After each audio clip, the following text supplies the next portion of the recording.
there's been a lot of marketing towards college education, MBA. I've got an MBA, certifications, and there really hasn't been a big push for the trades, which for those listening, the trades there's a huge gap in need for people. They need people. So Hmm. if you like working with your hands, you don't want to work in an office, you want to go out there and do these things. The trades is absolutely It's a a great great investment career of your path. time. It's a And the great VA will career path. support it.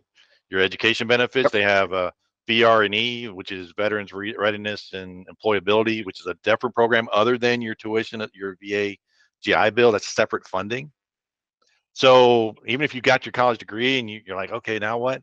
There's other money available, resources available for you to get those tech degrees Yes, and tech options. And they need people. They need people they do. desperately. They do. Yeah, I would. And I totally go after that. And the schools are faster, quite honestly. You'll be done yeah, a course in a couple months, and then you're on oh your yeah, way. Yeah, he was working and doing the school at night, so he was like yeah. double dipping. He was making money and making GI Bill money. And I mean, he was. Uh, I mean, he was kind of whole drained physically and energy wise because he's just like constantly working and going to school. yeah. What else you But gonna that's do? what you got to do. You're young. You can knock Exactly. it out. It's not permanent. And you do what you got to do, and then you'll reap the benefits of that, for years to come. So kind of we're coming to the end of our time, and one of the Yeah, points you mentioned before when you get started with the company is to start noting those wins. And one yes, what I wrote down was we need to be humble, but at the same time self promote. Make sure that our accomplishments aren't overlooked. hmm Throughout that. Can you kind of share with that? How did you identify your wins to make sure they were noted without being arrogant or conceited? right.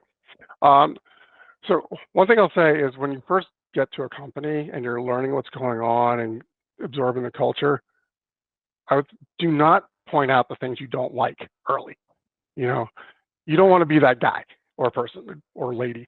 You just want to take it in and assess. Those first 30, 60 days, I say, just kind of sit back and see what's going on before you really assert yourself. And then, well, my boss Russ had we had we were outsourcing two capabilities. So one was our cutting our screens, and the other one was laser etching our keyboards into foreign languages. And so the first thing he said to me, he's like, I need you to do the cost analysis on how much does it cost for us to do this outsourcing? How much would it cost for us to do it insourcing? And where's the break even? How much do we have to produce for us to have paid for us to do it internally? So I did the analysis on it. And I think the first win was just the fact that I was able to successfully, find the numbers in our enterprise resource program or ERP and collect the data and present it in a visual way that the C-suite was able to understand. And they said, okay, cool. We think we can achieve those numbers of production. Let's do it. Go do it. And I was like, you mean me? Now what? Like, yeah. And now what?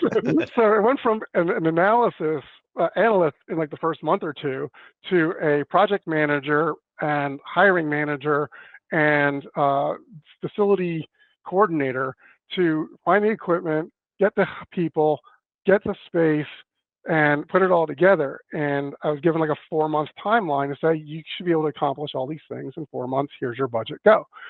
And so I started, just cranking. My boss, trust but verify. He was making sure I was on target, doing the things that he expected to be getting done, kept briefing him on what activities I was doing. And the goal was to have our first product shipped before the end of that year. And success on like December 27th, I think it was, we shipped our first product. So Nice. that was a huge win. It was like, Bill can do these things. So that was the big success for me. And then that actually set us up because we were using a third-party warehouse to do our pick, pack, and ship operation. And they were not doing a very good job for us at the time. There's a lot of mistakes being shipped out. Customers were complaining. We were spending a lot of time dealing with customer remediation and getting them, made whole. We were losing money on shipping because of the mistakes. And the general concept was, we can do this better. And we put the numbers together again for setting up our own warehouse, hiring our own people, getting our own equipment, getting the racks. And in about a 15-minute conversation, Russ presented that to the C-suite, and they said, okay, for a multi-million-dollar project. It's like 15 minutes. Nice. That was because we had already established that we can do these things. You know, we had the wins in our back pocket, and so now we have this fully operational warehouse that we stood up last year, and our production is fantastic. Our shipping accuracy is through the roof. We've had people come into our warehouse and say, why don't you just become a 3PL warehouse? Because you're doing it better than 3PL. Right. You know, like, well, that's not a terrible idea, I guess. It's an alternate revenue stream, maybe. Exactly, exactly. So, you know, we'll see where that ends up going, but it's not our core competency for sure. But we do what we're doing very well. So that's where you chalk up those wins. You chalk up those wins. You chalk up those wins, and then the department grows, the company grows, and your promotions come along with it.